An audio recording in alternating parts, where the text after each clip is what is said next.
There comes a moment in every man's life when pain does not arrive from an enemy, but from someone he opened his chest to. When words cut deeper than fists, when distance replaces warmth, when respect fades quietly without an argument to fight. This is not where weak men break. This is where disciplined men are forged.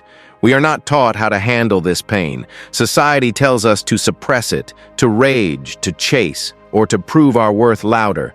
But the ancient thinkers, those who studied the architecture of the human soul, knew something deeper. They knew that how we respond to emotional injury determines whether we become bitter or unbreakable. 1.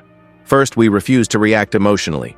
The Stoic path begins with a pause, not silence out of fear, but silence out of command. Epictetus warned us, "When you are offended, know that it is not the act itself that disturbs you, but your judgment about it." The wound does not come from her behavior alone. It comes from the meaning we attach to it. So we do not argue in the heat. We do not send long messages to be understood. We do not demand closure from someone who caused the confusion. We step back, not to punish her, but to regain sovereignty over our inner state. A man who reacts is controlled. A man who pauses is dangerous in the quietest way. 2. We do not chase clarity from chaos. When someone hurts you, there is a temptation to ask why. Why did she change? Why did she say that? Why wasn't I enough? But Marcus Aurelius wrote, "Do not waste the remainder of your life in thoughts about others."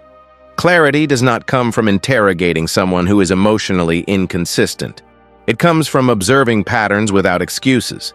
Stoic discipline teaches us this. If someone's actions disturb your peace, believe the action, not the explanation. We do not beg for understanding. We understand by watching, and once we see clearly, we move accordingly, without drama. 3. We master our desire for validation. One of the deepest pains is not the loss of her, it is the loss of being chosen. The Stoics warned us repeatedly about this trap. Seneca wrote, "He who depends on another for his happiness makes himself a slave." So we do the inner work. We detach our worth from her approval. We stop measuring ourselves by her attention. We remember that self-respect is not given, it is maintained. This is where strength returns. Not loudly, not aggressively, but steadily. 4. We respond with dignity, not revenge. Revenge feels powerful for a moment, but Stoicism teaches us that it is a confession of weakness. Marcus Aurelius again, "The best revenge is to be unlike him who performed the injury." We do not insult her. We do not try to make her jealous. We do not explain ourselves to those committed to misunderstanding us. We let our discipline speak. Calm is intimidating. Growth is unsettling. Silence is often the final sentence. 5. We turn pain into structure. This is where the transformation happens. Pain is energy. Stoicism teaches us not to waste it, but to refine it. We channel it into physical discipline, emotional restraint, purpose-driven work, moral clarity.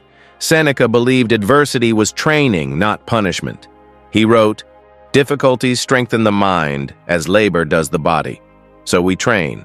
And one day we realize something quietly profound. She did not destroy us. She revealed what still needed mastery. We do not hate her. We do not chase her. We do not need to win anything. We walk away with ourselves intact. And that is the rarest victory. Because the man who can be hurt and still remain disciplined, calm, and principled is a man who cannot be controlled. And that is true power. Pain will visit every man, but not every man will learn from it. What separates the weak from the disciplined is not what they feel, but what they refuse to become because of it. If this message resonated with you, it means you're already walking the harder path, the path of self-control, restraint, and inner strength. Stay on that path. Subscribe to this channel for more reflections on mastery, emotional discipline, and quiet power in a noisy world. And remember, those who govern themselves will never be ruled by others.